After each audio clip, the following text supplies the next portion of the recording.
You're listening to Soap Dirt, the latest in television entertainment news. Hey, Young the Restless fans, we have got some spoilers for next week about a marriage proposal out of the blue. Claire chatting with a hot guy she does not know behind Kyle's back, and Phyllis in a possibly dire medical crisis while she is held hostage as Sharon worries. It's Belinda from Soap Dirt, and we're going to get into all this good stuff for the week of March 10th in advance of our weekly YNR spoilers video that comes out every Saturday. And please click subscribe if you're not following us. And now let's get into it. Let's start with Claire and the hot guy that she does not know. This is a really wild one and just kind of out of nowhere. So Kyle is supposed to be meeting Claire for a date night at the GCAC. His mom, Diane, offered to babysit Harrison, and she and Jack are excited about that. They want Kyle to go enjoy some quality time alone with his girlfriend, Claire, and he jumped at the chance when they offered to watch the kid. However, Summer overheard him on the phone making those date plans, and I suspect that she may try really hard to intervene and keep Kyle from where he's supposed to be. Jack told Diane on Friday's episode that he suspects Summer might be plotting to get back with Kyle. And if you remember, Claire told her grandmother that, and Nikki didn't seem to believe her. So next week, we've got Claire alone at the GCAC, all dressed up, looking gorgeous. Red dress, all really looking good.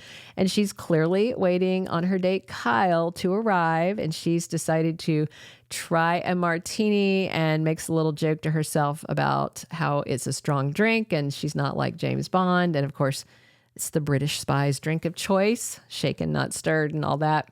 But lo and behold, guess who approaches Claire? It's Holden Novak. And that just seems out of left field, right? He was just flirting with Audra, and then a very aggravated Damien ordered him to get on a plane, get back to LA, and take care of business.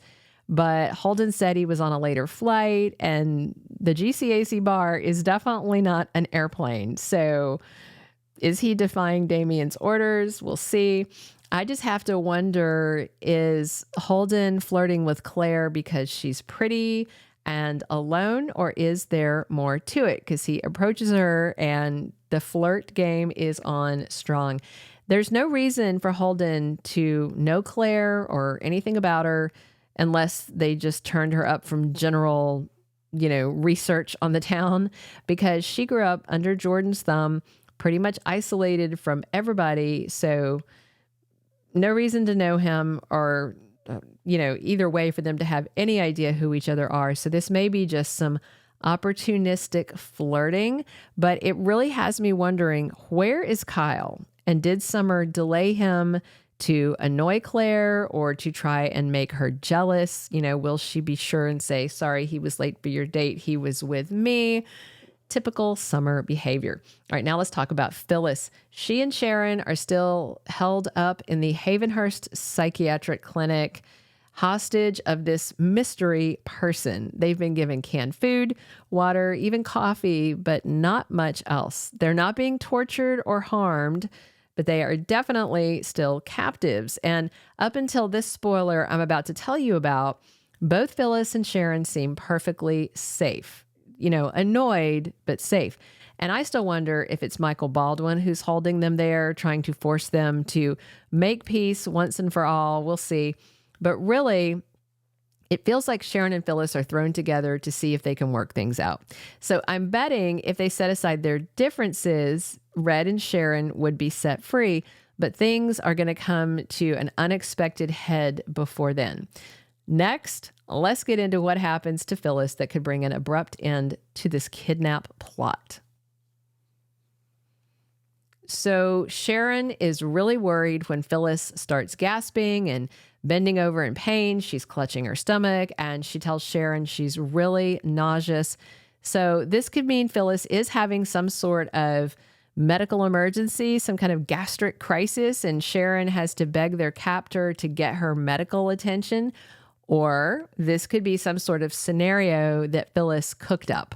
You know, that's a standard plot in TV shows and movies where the person who's being held prisoner or hostage or locked up in jail, whatever, fakes like they're sick.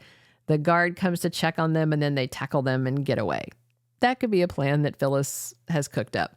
But it seems like Sharon doesn't know what's going on and legitimately thinks Phyllis is in some sort of horrible pain, some sort of crisis. I mean, you know, it's not a terrible plan. But if their captor does intend to harm her and Sharon, they may not care that she's having some sort of dangerous medical event. So we'll see how it works out, but I think that is going to prompt the reveal of our kidnapper. And last, let's talk about this unexpected marriage proposal. There are so many couples that could crop up with a proposal we weren't expecting. You know, I would hope Adam knows Chelsea is not ready for that. Audra is definitely not in a place to have Nate propose. Kyle is not at that point with Claire, and he just told Summer he's not in love with Claire yet, but it is heading that way. So this proposal does involve an Abbott. I know that narrows it down because there's not too many single Abbotts in the family.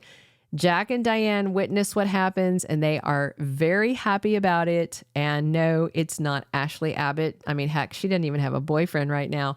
But you know who does? Somebody we haven't seen in a while, Traci Abbott. While Jack and Diane and Traci and Alan Laurent all sit down at dinner, Traci tells Alan that when she looks at him, she feels complete happiness. And he is thrilled to hear that from Traci. And then Alan said that he would ask her to marry him on the spot if he thought she would say yes. Well, I bet that Traci would totally be down for that and would say yes. And also, we have Ashley actress Eileen Davidson back shooting scenes. So I do wonder if she's back to Y&R for Traci's wedding. When Alan mentions that he'd propose if he thought she'd say yes, Traci has a jaw-dropping reaction. She just lights up. She's head over heels in love. It's so nice to see Traci happy. So maybe Alan really goes ahead and proposes. Maybe he was just testing the waters and he's got the ring in his pocket. So my takeaway for these spoilers for next week, March 10th through the 14th, is Alan will probably go ahead and ask her when Traci lets him know she's all in. And Claire is not going to let Holden get too close to her. She is all about Kyle. But Claire may be annoyed if he shows up late, and the excuse is that he ran into Summer. Claire is getting pretty tired of her cousin's interference in their relationship. And last, I am truly hoping that Phyllis's sickly stomach pains finally reveal the identity of their kidnapper, because this is starting to get repetitive, it's dragging on, and it really needs to wrap up.